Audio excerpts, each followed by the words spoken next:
Setiap tahun baru Imlek, suasana langsung berubah penuh warna dan kegembiraan. Lampion merah menggantung di setiap sudut jalan, suara petasan meraung mengusik malam, dan keluarga berkumpul hangat di meja makan. Pemandangan meriah ini selalu memberi rasa hangat dan semangat baru. Tetapi, pernahkah kita berhenti sejenak bertanya, apa sebenarnya makna di balik semua kemeriahan ini? Apakah Imlek hanya soal warna merah dan kembang api, atau adakah cerita besar yang tersembunyi di balik tradisi-tradisi itu? Di balik lonceng dan trompet yang berbunyi, tahun baru Imlek menyimpan sejarah dan filosofi panjang. Di video kali ini, kita akan menelusuri asal-usul Imlek dan maknanya secara mendalam. Mulai dari legenda kuno tentang monster Nian yang menakutkan, hingga ritual-ritual syukur petani zaman dahulu. Kita juga akan membahas dimensi spiritual dan budaya Imlek seperti Feng Shui, penghormatan leluhur, serta filosofi Yin Yang, serta tradisi unik seperti makan malam reuni keluarga, larangan menyapu rumah, pembagian angpao merah, dan tarian barongsai. Mari kita gali bersama apa artinya Imlek sebenarnya. Siapkan camilan dan kenyamanan, karena cerita seru di balik tahun baru Imlek akan segera dimulai.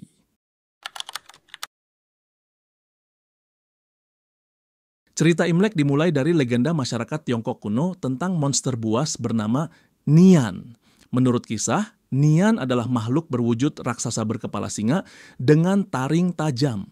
Monster ini hidup di dasar laut atau pegunungan terpencil dan hanya muncul ke darat setiap akhir musim dingin tepat sebelum pergantian tahun lunar. Saat itu Nian mencari mangsa, ternak maupun penduduk desa. Kengerian akan kedatangan Nian membuat seluruh penduduk ketakutan dan lari mengungsi ke tempat aman. Hingga suatu tahun, orang-orang desa memutuskan untuk menghadapi Nian alih-alih lari. Mereka mengumpulkan kayu bakar untuk api unggun, menggantung hiasan berwarna merah di depan rumah, dan membuat keributan sepanjang malam dengan jenderang, gong, serta petasan kembang api. Warna merah menyala dan suara gaduh tersebut ternyata membuat Nian ketakutan. Saat monster itu mendekat ke perkampungan, ia terkejut melihat pintu berhiaskan kertas merah dan mendengar dentuman keras. Nian lalu berbalik dan melarikan diri. Warga desa pun bersukacita karena desa mereka selamat. Semenjak kejadian itu, mereka merayakan keselamatan itu dengan pesta besar, dan ritual mengusir Nian pun menjadi tradisi tahunan. Dari legenda inilah tradisi Imlek berwarna merah dan petasan bermula. Manusia percaya Nian takut pada 3 hal: warna merah, kebisingan, dan cahaya api. Lambat laun, tiap kali tahun baru Imlek tiba, keluarga Tionghoa menempel hiasan merah dan menyalakan petasan untuk mengusir nasib buruk atau roh jahat, turun-temurun seperti usaha mereka mengusir Nian. Ritual ini kental dengan makna perlindungan dan syukur. Selain urusan mitos Nian, Imlek juga berasal dari festival musim semi masyarakat agraris di zaman dulu. Petani merayakan pergantian musim dingin sebagai waktu syukur panen yang melimpah dan harapan hasil panen lebih baik di tahun mendatang. Dengan kata lain, Imlek awalnya menjadi momen untuk menghormati dewa-dewa alam dan leluhur atas berkah panen, sekaligus menolak sial sebelum memasuki musim bertani berikutnya. Jadi Imlek menggabungkan 2 hal utama, ritual protektif dari cerita Nian dan perayaan rasa syukur, festival musim semi. Tradisi seperti kembang api, pakaian merah, dan tarian naga barongsai sebenarnya lahir dari upaya warga Tionghoa menghormati alam serta leluhur, sekaligus menjaga keselamatan dan keberuntungan keluarga. Imlek bukan hanya pergantian tanggal pada kalender biasa, tapi tahun baru berdasarkan kalender lunar Tiongkok. Tanggal Imlek selalu bergeser jatuh antara akhir Januari sampai pertengahan Februari karena mengikuti siklus bulan baru. Kalender lunar agarkal atau bulan berbeda dengan kalender Masehi matahari, itulah mengapa tanggal Imlek tidak tetap setiap tahun. Perubahan tahun baru lunar ini sering juga disebut festival musim semi, tanda berakhirnya musim dingin dan hadirnya harapan baru di musim semi. Selain kalender, Imlek syarat dengan kepercayaan spiritual. Feng Shui misalnya berperan penting dalam merayakan Imlek. Rumah dibersihkan habis-habisan sebelum Imlek, kotoran lama disapu bersih untuk membuang nasib buruk, lalu pintu serta jendela dihiasi dengan simbol-simbol keberuntungan. Konsep Yin dan Yang juga tercermin, orang Tionghoa percaya keseimbangan harmonis harus dipertahankan agar nasib baik mendatang. Misalnya, warna merah disebut warna yang kuat, melambangkan kemakmuran, keberanian, dan kehangatan. Sejak zaman dulu mereka memilih merah karena diyakini membawa energi positif. Warna ini juga dianggap mampu menutupi yin, negatif, yang kerap diasosiasikan dengan warna gelap. Oleh sebab itu, di hari Imlek kita hampir tak pernah melihat busana hitam atau putih. Selain untuk alasan duka, warna-warna itu dipercaya membawa energi kurang menguntungkan. Di sisi lain, kebatinan leluhur sangat ditekankan saat Imlek. Jelang pergantian tahun, keluarga Tionghoa biasanya mengadakan sembahyang leluhur di altar rumah atau kuil. Mereka menyiapkan dupa, buah, dan makanan favorit moyang sebagai persembahan. Ibadah ini adalah ungkapan hormat dan terima kasih kepada para leluhur yang dianggap masih memberi berkat dan perlindungan. Dengan menghormati leluhur, keluarga berharap mendapat nasihat kebijaksanaan dan restu dari orang tua atau kakek nenek yang telah tiada. Intinya, ritual spiritual Imlek mengingatkan kita bahwa tahun baru bukan hanya soal perayaan duniawi, tapi juga momen refleksi batin dan harmoni dengan alam serta leluhur. Satu lagi simbol paling mencolok adalah warna merah. Di budaya Tionghoa, merah melambangkan kebahagiaan, keberuntungan, dan kesejahteraan. Itulah sebabnya lampion, amplop angpau, dan ornamen Imlek identik merah menyala. Warna ini juga dipercaya bisa mengusir nasib buruk. Tradisi menempel kertas merah di pintu rumah atau menggantung duilian merah pada tahun baru dimaksudkan sebagai jimat pelindung. Merah bagi mereka adalah harapan. Meski sederet ritual telah dilakukan, warna merah melengkapi semua upaya menyambut tahun.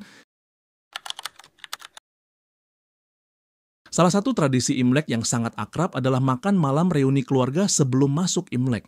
Seperti malam pergantian tahun lainnya, keluarga besar berkumpul untuk menikmati hidangan melimpah. Menu makanan dipilih dengan simbolisme khusus. Ikan utuh melambangkan kemakmuran dan kelimpahan, mie panjang, longevity noodles, melambangkan umur panjang, kue keranjang Nian Gao, mengisyaratkan tahun baru yang semakin baik karena Gao artinya tinggi atau naik.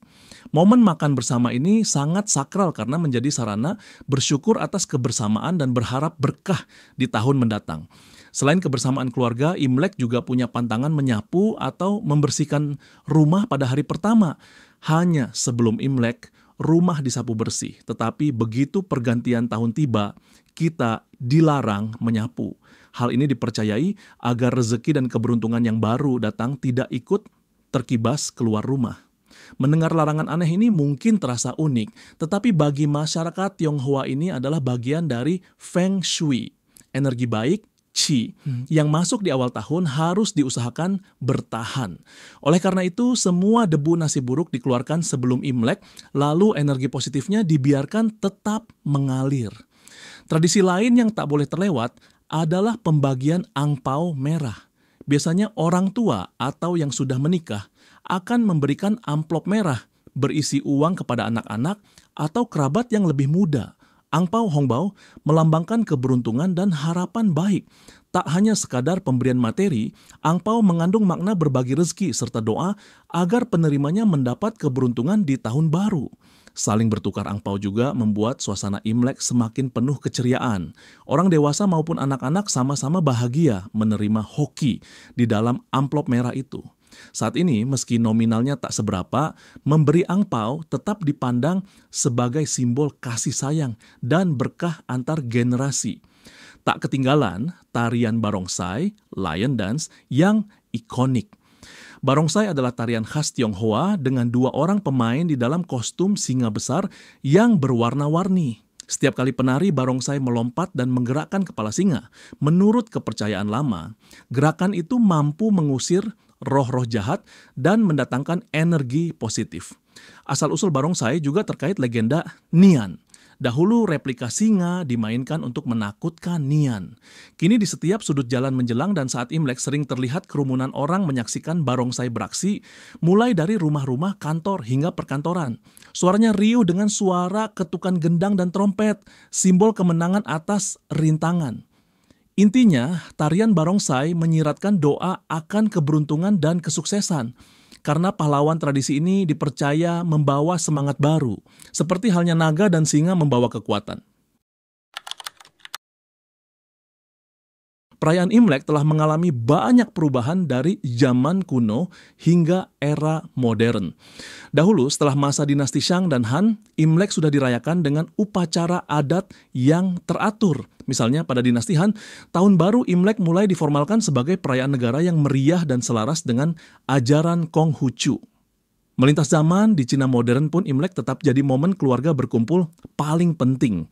Walaupun sempat mengalami penekanan ketika revolusi abad 20, saat Mao Zedong sempat menggantikan perayaan tradisional dengan kalender barat, kini Imlek dirayakan besar-besaran kembali. Setiap kota di Cina ramai dengan pesta rakyat, kembang api, serta libur panjang.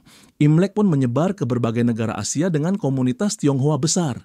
Di Indonesia, walaupun penduduk mayoritas Muslim, Imlek sekarang menjadi libur nasional dan dirayakan penuh warna.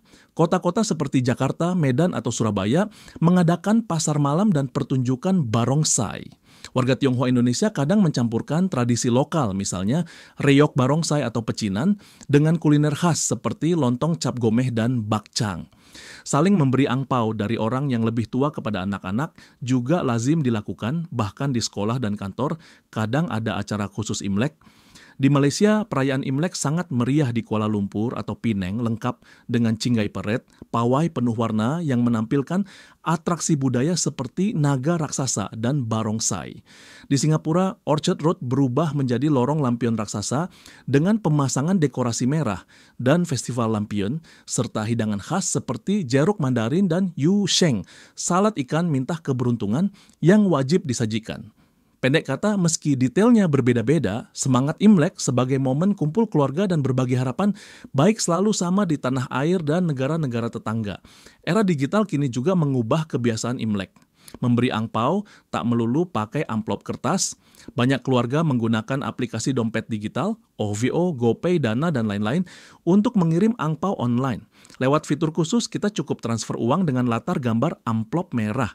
Praktis dan hemat waktu, terutama untuk keluarga yang berjauhan. Begitu pula dengan keluarga yang tak bisa berkumpul fisik, video call jadi jalan keluarnya.